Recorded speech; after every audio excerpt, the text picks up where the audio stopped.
The views and opinions expressed on From the Mouths of Madness are that of the panel and not of the Geeks Under the Influence Network or their sponsors, Amazon.com and tpublic.com. Listeners, beware.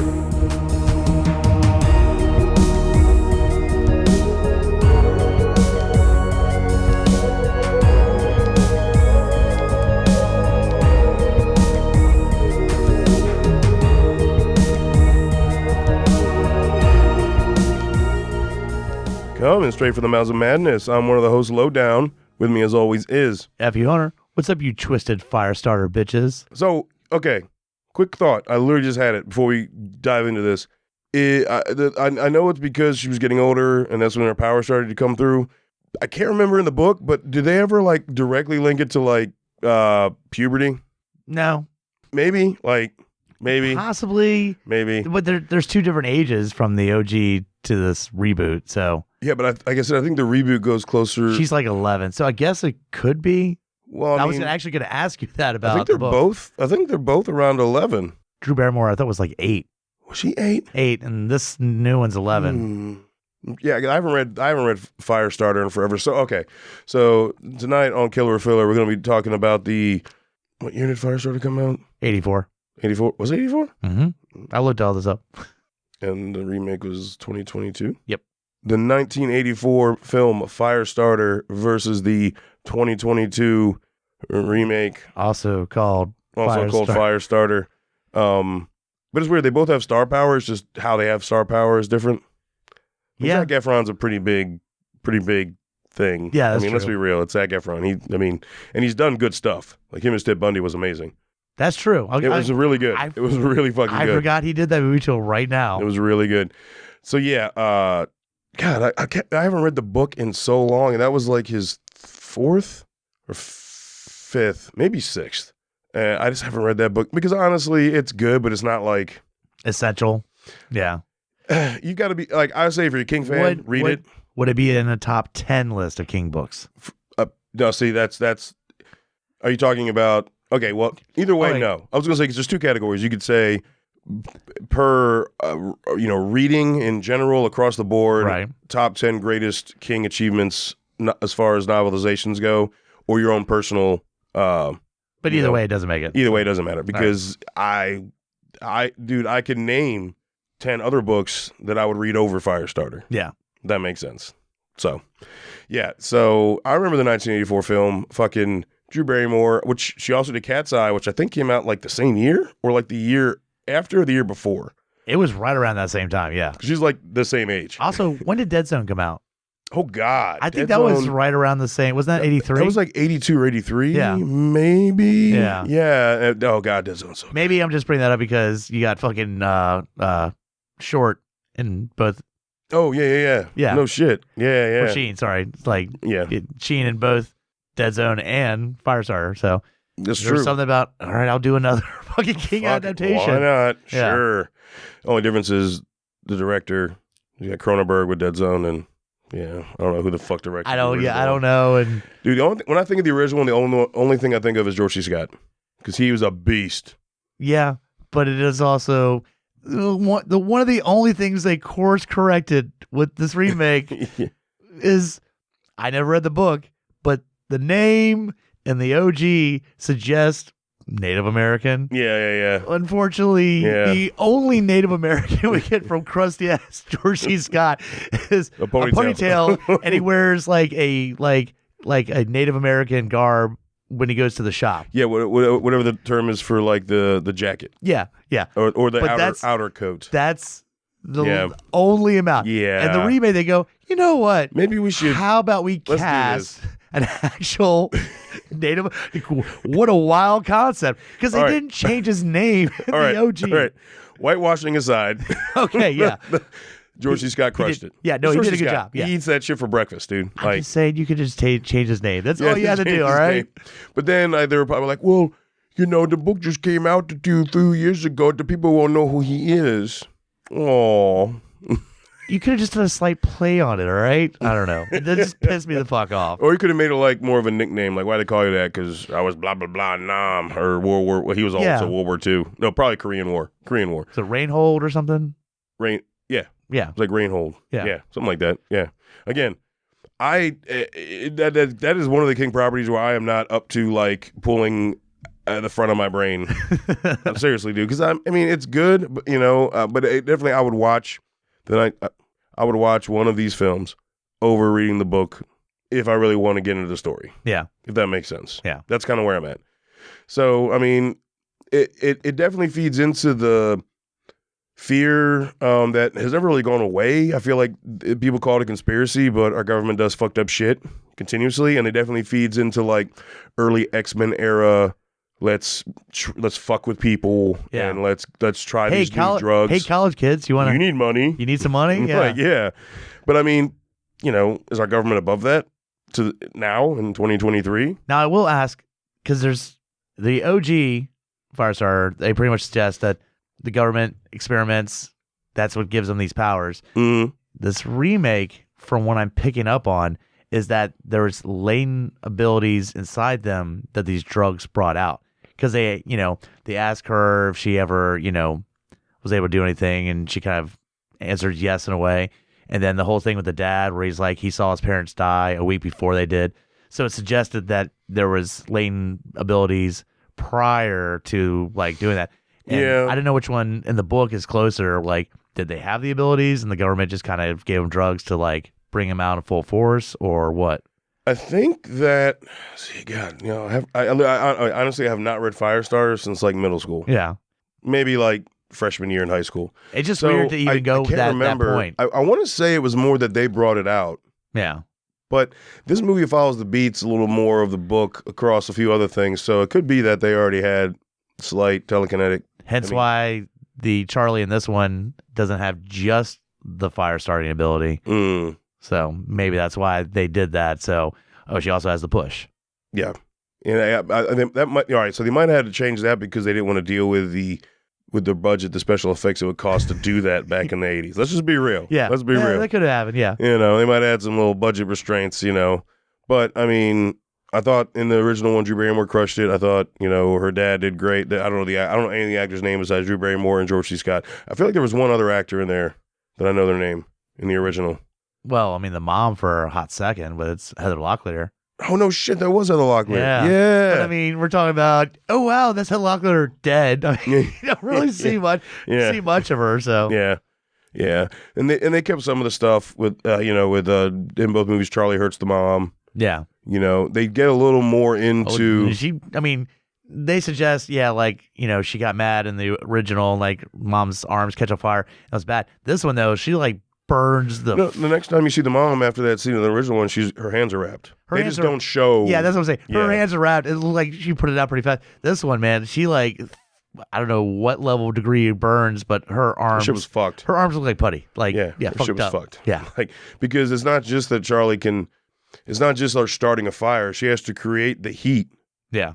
In order for it to combust. So like everything is getting hot before it combusts. And like that's something they really did show in the remake. Like, no, it's not just like poof, you're on fire. It's like, I'm going to heat everything up. So her hands, even though it was like that and then it was out, were heating up and starting to melt. God damn. Like put it in a fucking microwave and shit. Terrible. Now, I will say this. Oh, speaking of microwaves, there is like a scene that's similar to like Gremlins, except like with a cat. God. That is one of the two fuck yous of this remake is, I never watched the original. Not enough animal torture in this movie for my. And we can say torture because it is fucking torture. It's 100% torture. Terrible. I'll put it out there, a warning for any cat owner watching the remake. Mm-hmm. God, it's fucking traumatizing because she angrily, accidentally fucking sets this cat on fire. And then you hear the cat, as any animal do, screaming in pain. Because it's burning alive. Yeah. It's what you do. You scream. I know stuff happens the next 10 minutes after that, but I couldn't pay attention because I was trying to erase the cat screaming in agony from our innocent child setting it on fire. Old Zachy boy came in there and sang her little song, did a little dance number, and she was okay. Put it out of its misery. Yeah, just go ahead. You started it. You got to finish it. Is there no other way than there was a lesson? There was a lesson to setting learn. It more on fire. There was a lesson to learn, sir. I understand, but it's set on fire. Put it out of its misery. Like, I don't know if more fire, more intense fire is the way of doing it. I mean, I'm sorry, but could you not Steven Seagal that shit? Just like, I hate, I mean, I don't want to see a cat die. No. Put it out of his misery is not burn it more intensely than what you just fucking did. That's not helping the creature out. Like, See, the cat's like, oh, fuck. Oh my God. Oh, that hurts. What? Well, you're going to set me more on fire to help me out. Yeah. Wow. Fuck you. God damn it. Yeah. That was in all honesty, it was a senseless scene. It had no bearing outside of just for Zac Efron, for the father character to say again, like, see, you gotta control it. See, you did this, like, make her feel like shit or something that, you know. I'll be honest. In the OG, Drew Barrymore, you sympathize with her. She lost her mother.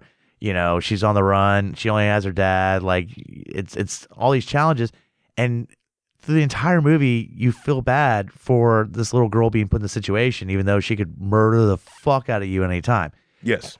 This one, not so much. You don't care?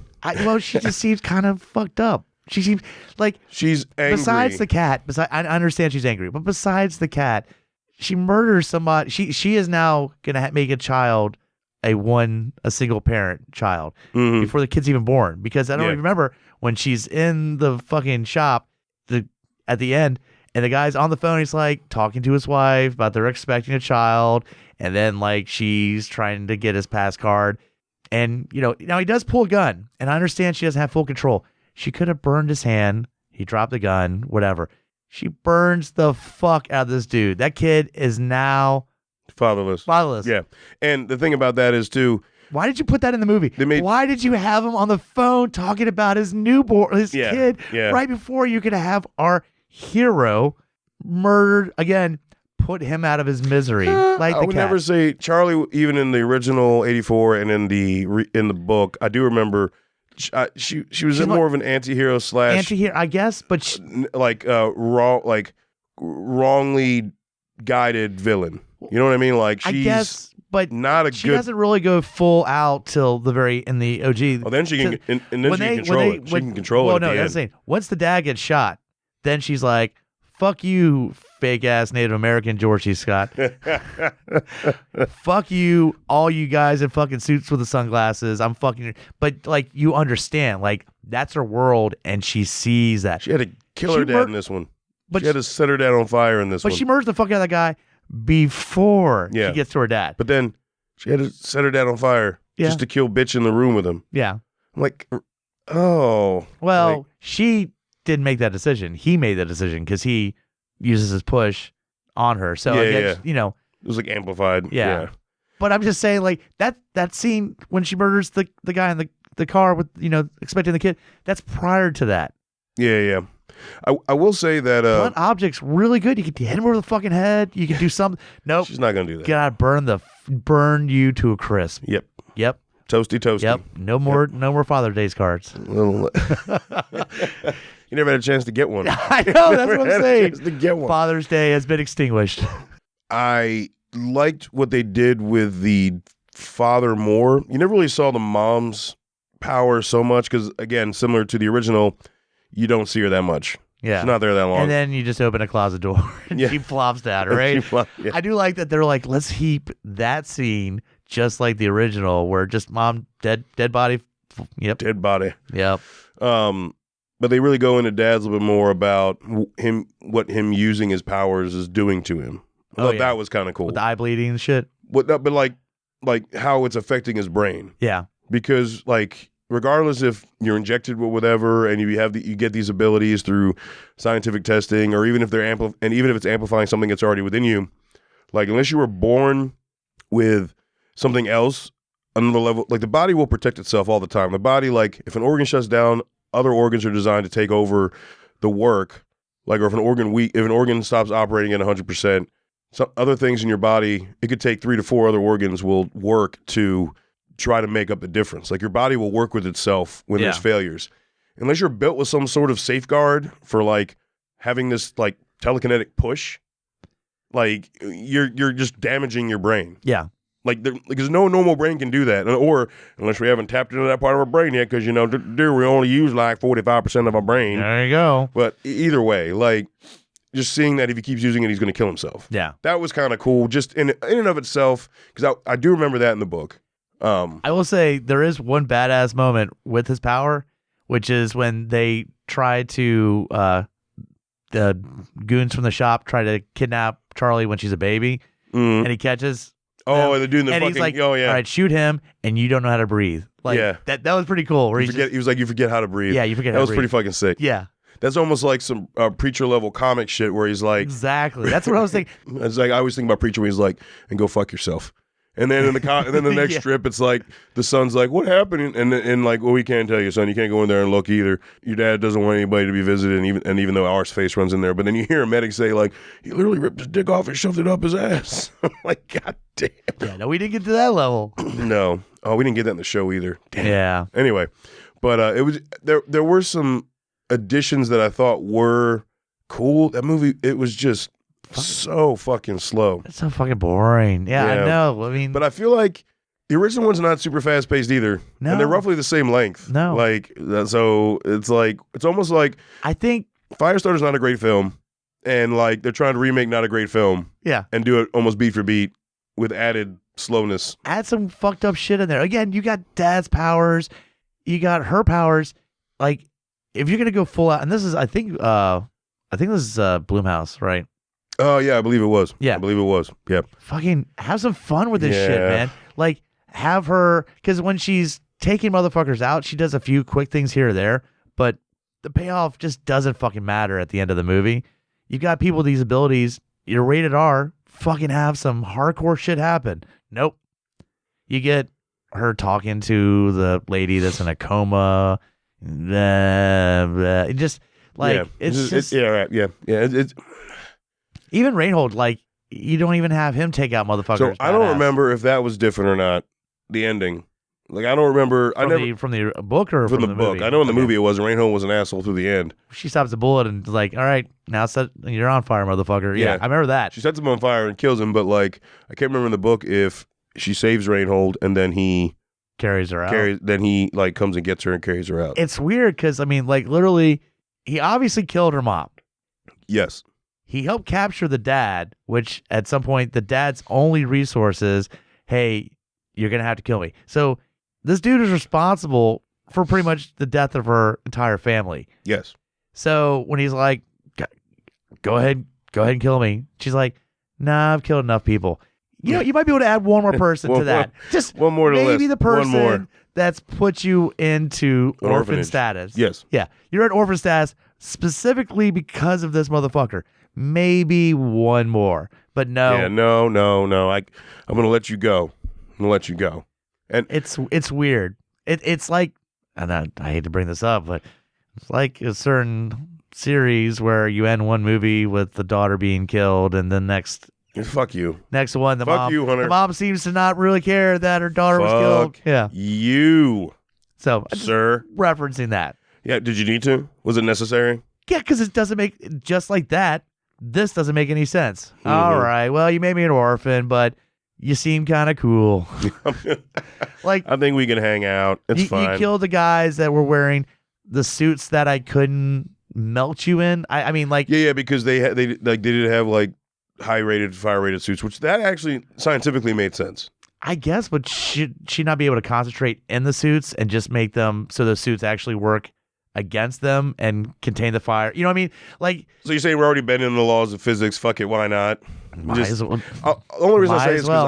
I have I do there's certain things I do at my job where I have to wear fire rated clothing like a full fucking basically I look like them, Right. and then I also have arc flash gear which is even heavier duty. So if like I'm in front of a MCC bucket, electrical bucket, and there's an arc flash, an explosion, I don't like disintegrate. I mean, I guess what would be the level of how intense her fire can be? I get that, you know. Yeah, and then they don't Because, go I into mean, that, like how because intense in her the fire movie, can be. like she could fucking burn concrete, like, you know what I mean, like melt and burn concrete. Yeah, I that's don't pretty know. fucking hot. Fireproof suits. Again, you melt concrete. I mean, like I don't know. That even goes into the level with the remake of the level of believability with the fucking contacts. It's like, how are the contacts stopping Charlie? Like, I get them stopping the dad with The push because he's looking at them like sort of. It's all about eye contact, except another thing that's different from the original. So Reinhold has psychic abilities also. yeah. Okay. Like, that was something I didn't know if that was book related. Some of the psychic stuff the dad does is pretty cool. Like, I was thinking, especially in Reinhold, when they go to the farmhouse and like he makes him think he's chasing Charlie, Yeah. and then he's not. Yeah. And she's like getting away. That was kind of cool. I thought, like, just to play on that, you know. But Or yeah, the fact that they brought it up and he's like, he's working for the shop, but he's also like, fuck these assholes. Because before they picked on you poor ass college kids, they went another level and went after the poor ass Native Americans. You know, like, so yeah. I do appreciate that he's like working for them, but he's also like, I'm also burning this bitch down. Like, it was gonna be burnt down regardless. Yeah. Fuck you. Yeah. So with the lead bad runner of the ops thing, were they trying to go like Amanda Waller? I think so. Is that what they were trying to do? She's no Sheen, man. No, man. I'm like, what the fuck, dude? Oh, that's the other big actor we mentioned earlier in the episode that I was actually thinking of was Sheen. Yeah. Because, I mean, Martin Sheen's a beast. He's a good villain. Yeah. But that's what I'm saying is that it just didn't come across. Like, he seemed very, like, likable bad guy in the OG, where she just seemed, like, dastardly. Like, Yeah. We will get this Charlie. Like, he just seemed like, you know, like, yeah, let's get her. Let's see what we can do. We'll probably have to torture her, you know, on a day's work. Like, very friendly, casual. Another day at the office. Another day at the office. And she just is like, we will torture her. We will get what we need. Like, it just came across like not the same character in any way. And then we get the doctor. We forgot about bringing that up. God. There's one more person in this remake that doctor. Yeah. We get whatchamacallit from 70 show. Dad. Oh yeah, Red. Yeah. And RoboCop. Yep. Thank you. Yep. Well, he's also bitches leave. He's also that will always be his top line. He's also in that 90s show now. Yep. Apparently. But yeah, like, and they locked him up in a fucking, like, was it like a straight retirement home, or was it just like a nut house? I can't remember. I feel like it was I think it was a you're too old to really cause a problem. Was so it the dementia ward? Yeah, like we keep an eye on you, but you're not a danger to anybody else but yourself. Yeah. And because they like fucking, they go and see him and he's like mumbling to himself, but then it just like, so I think he was also maybe like putting on like a charade maybe, because like as soon as they mentioned, all of a sudden he's like, all right, here's the fucking deal, all right? Like she's fucking dangerous. Like, yeah, he like throws it all out there, and then like back to like, I want pudding, please. Pudding. What? It's like the grandfather in Silent Night. In Silent Night, remember where he's just staring off and the parents leave, and then he goes like, fucking Santa's fucked up, and they come back and he's like, we'll fucking kill you. Yeah, fuck you, and then he back to just not saying shit. Comatose. Yeah, it's like that. Yeah. But I always give, sorry guys, I don't remember his name, but I always give Red Foreman a pass, because like I already loved him for blowing the shit out of Alex Murphy. Yeah. Fucking. I wonder if that was ad-libbed. I gotta watch. I hope so. Dude, that is so good. But also I aspire to be his level of old man when I get that old. Yeah. Like, I'm gonna foot up your ass. Cause that's like my Kurtwood Smith. Yep. That's like my response to a lot of things. It's like, I'm gonna foot up your ass. Yeah. Fuck you. Like, I love it. It's great. Again, bitches leave. Like, that's bitches leave. God damn. So yeah, it was a fucking I will never rewatch that movie. It's funny because there's a couple things that they quote unquote fixed. Yeah. But they fucked up so much. Like, they're like, all right, now again, no crusty George C. Scott. We actually went. There's a couple things here and there that make more sense. But then they're like, but we made it more boring. Yes. And you aren't really cheering for Charlie to like save the dad. No. Again, why bring the fucking cat shit into this movie? Fuck that noise. Right there. I was like, do I have to watch the rest of this fucking movie? Yeah. I would have rather her catch another human on fire, for Daddy to give her a lesson. Just reference it. Yeah. Like, Charlie, don't lose control. Remember what happened with the cat. Remember the cat. And I'd be like, oh, that sounds fucked up. Yeah. And they're like, no, you need to hear the cat screams. Hear the cat. Yeah. Hear the cat screams when you go to bed tonight, okay? That's provided to you by Firestarter. Yeah, motherfuckers. No, that shit was... No passing, no... Yeah, it was terrible. I am not a fan of that film. And like I said, it's remaking the movie that technically wasn't amazing to begin with. Like, again, I already said But you have all these resources. I mean, 84. You got Blumhouse, too. Yeah, 2022. And you made a worse movie than 84.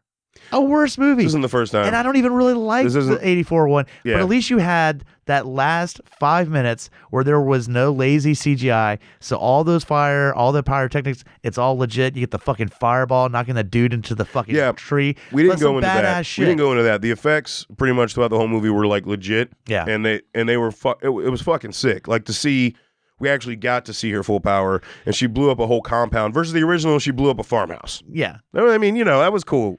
But like, I don't give a shit. But I'm also saying this one was remake, obviously, all CGI, all like, they might have... No, there were some scenes in the remake that I don't think were CGI, that's what I'm saying. I think there were some practical effects with those explosions and shit. For sure, in the 84, there ain't... No. That's all like... that's all fire. Get the dudes with the fire extinguishers. We're about to put a lot of motherfuckers on fire. Yeah. So I just appreciate that more. But I do feel like there was, and I could be completely wrong, but I do feel like there were a lot of the finale was actually practical effects and fire. Also, have one last fuck you to this remake. You know who did the score? No idea. John Carpenter. Oh, fuck, that's right. I did know that. Because there was points where I was like, this movie sucks, but some of the points of the score I like. Yeah. And then I looked it up and I'm like, oh no. I do remember that because the screen keeps going as he picks her up and they walk away, and I'm listening to the score. I'm like, man, this has got some familiar beats, because like I own multiples of his score collections and stuff, and he keeps putting out new music. And then I was like, fucking John, god damn it. Yep. Like a blight on his... I know. Like, just why, man? God damn it. Stop attaching your name to shit you don't need to attach your name to. Yeah. So, all right. That's it. Fucking hit us up at lowdownbrown.gy@gmail.com. I want to see what you think about these films, both of them. Did you like the original? Did you like the remake? Did you read the movie? Did you read the book? Let us know what you think. Do you like that it's more closer to the book and that just gives it a pass? Because explain that to me. Also, go to JuliaPodcast.com. Check out all the other shows under the network.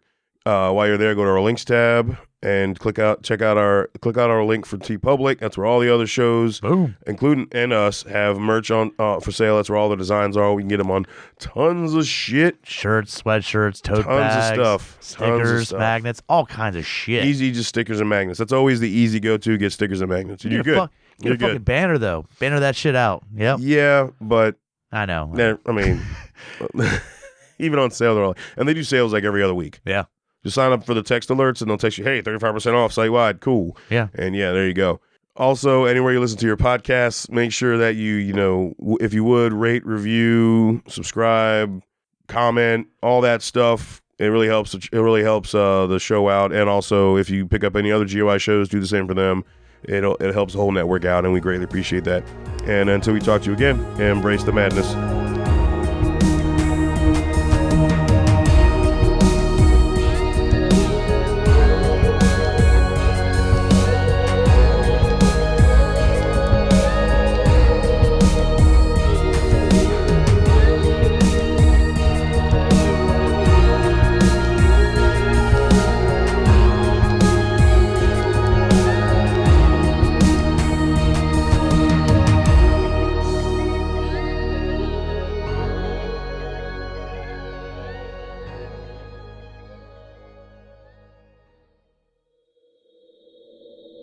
Join us at GUIPodcast.com.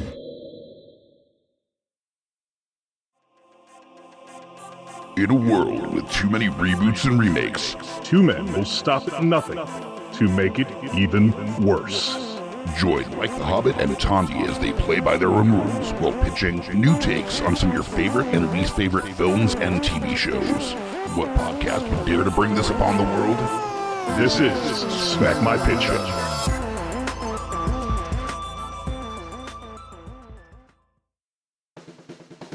My name is Amy Bogard, And I'm Mike the Hobbit. and we are the hosts of Deeply Upsetting, where we use our expertise to answer your most upsetting hypothetical quandaries, such as, what non-winged animal deserves wings? And what body part deserves a secret mouth? Which cryptid is the worst roommate? These questions and more that plague you will be answered on Deeply Upsetting, available anywhere you get your podcasts and at GUIPodcast.com.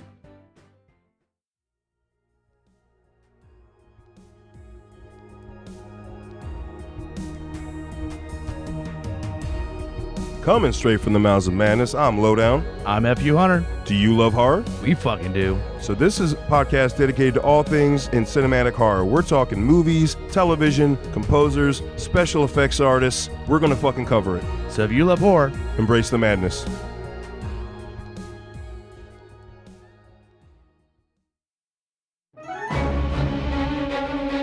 Hey guys, Scotty P here with Smash on your left.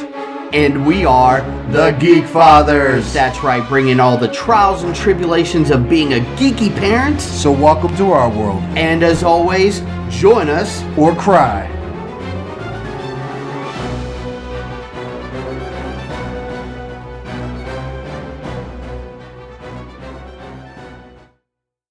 In a world of blockbuster movies, there's another dimension. The dimension of schlock cinema. Join us at Beautiful Disasters on a journey into the fringe territory of B-movie abandon.